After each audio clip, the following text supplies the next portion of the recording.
Yeah, welcome. If you could please introduce to everybody your name, Sure. who you work with, and what you're doing here. Yes, My name is Jaap Kalma, and I work with SBC. I'm Business Development Director, and we organize this conference. So I'm quite involved in various aspects of the conference. you spent a lot of time in Europe, and sports betting has been in Europe with quite a big head start compared to the U.S. Yeah, no, it depends a little bit by country, but especially if you look in the UK, but also in Italy up until recently, and in Spain, it's a major factor in sports. I mean, if you look at 17 out of 24 shirts on the championship, which is the second level league in soccer, I should say, in the UK, 17 out of 24 shirts are sponsored by a betting brand. So there's a betting brand on the front. 7 or 8 out of the Premier League, which is the highest level of soccer there. So it's a major factor. It's by far the most important category of sponsorship in certain countries. Yeah. What do those sponsorships look like? How much are they paying to be featured on a jersey? Well, it differs a lot. So if you look at the second level, the championship, where most of the partnerships are, that's anywhere from 300 to 600,000, 700,000, maybe a year. It depends on also where they are in the ranking. The Premier League, there you can go very high. But what you see actually is that the biggest clubs, so the Manchester United, Chelsea, Arsenal, City, and so forth, Liverpool, they don't tend to have betting partners. They tend to have partners from other categories. But there you go into the millions. A shirt in the Premier League will cost anywhere from 2-3 million to 20, 30, 40. Manchester City is probably. Well, that's a particular case, but Manchester City and Manchester United, there you go over and above 50 million a year. Sure. Yeah, so those are different levels. What can the U.S. market learn from the sponsorship?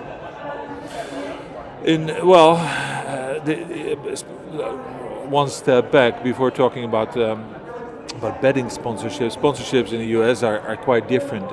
So apart from some tepid first steps in the NBA with shirt sponsorship, there basically is no shirt sponsorship, and also the other big element especially in football, I should say soccer in Europe, is the perimeter boarding. So it's the boarding around the field that's constantly in vision.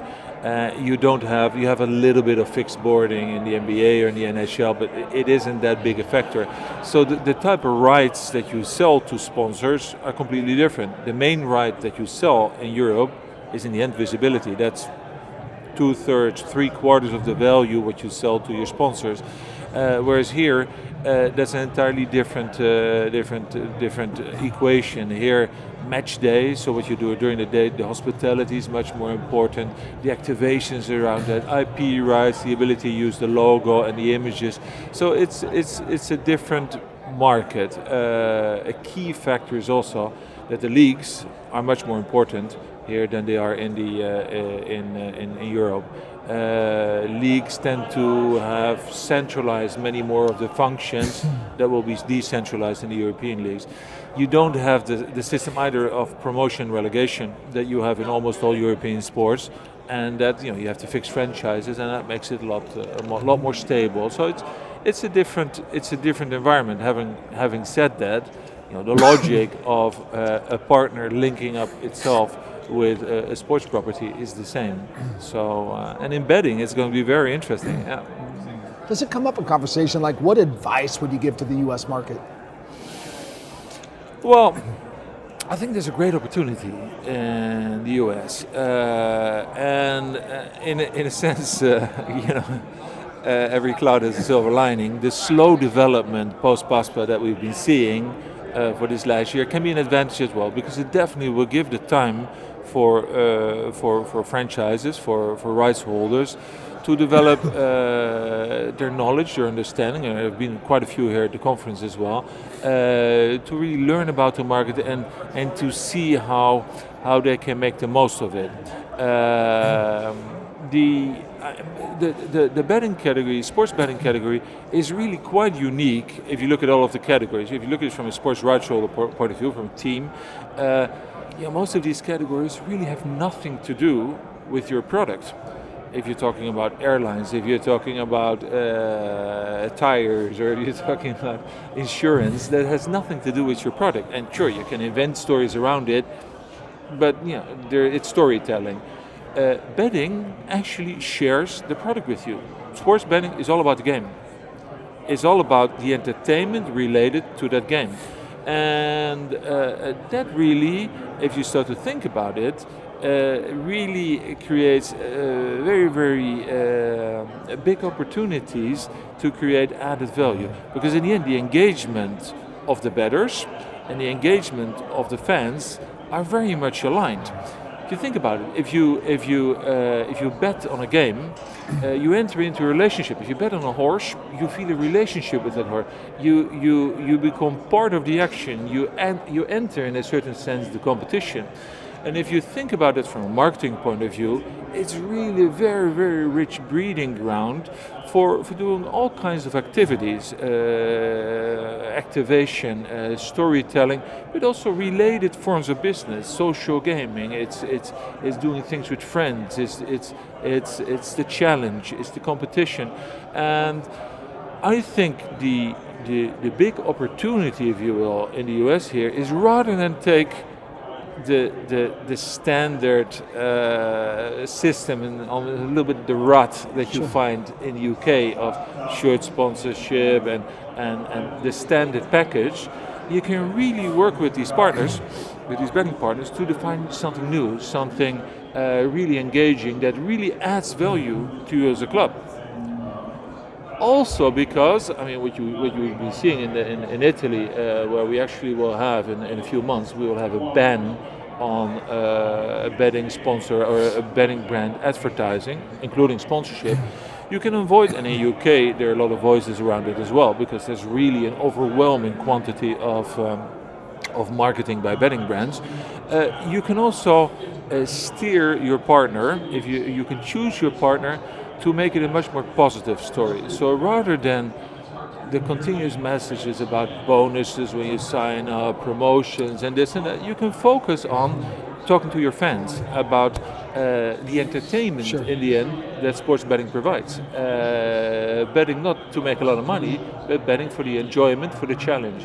And I think the clubs really have great opportunities here. The teams have great opportunities to define these partnerships in a different way, to define more added value partnerships that really will benefit them as a team. How soon until we see a sponsored jersey related to sports betting? How soon will we see that?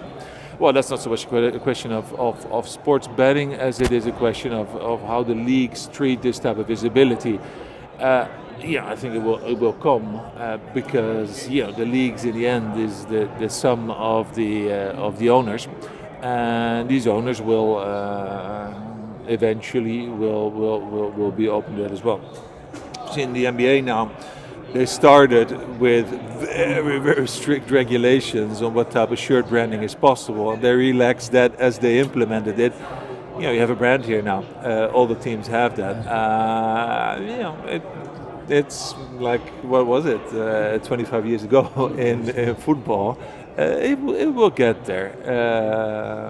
It's not necessarily a bad thing to be a little bit slower. If you see it in Europe, at most countries now, they've gone beyond the shirt sponsor. They have a back of the shirt sponsor. They have the sleeve sponsors. We probably end up all walking around in Formula One cars. Before we say farewell, any other final thoughts to share with those listening?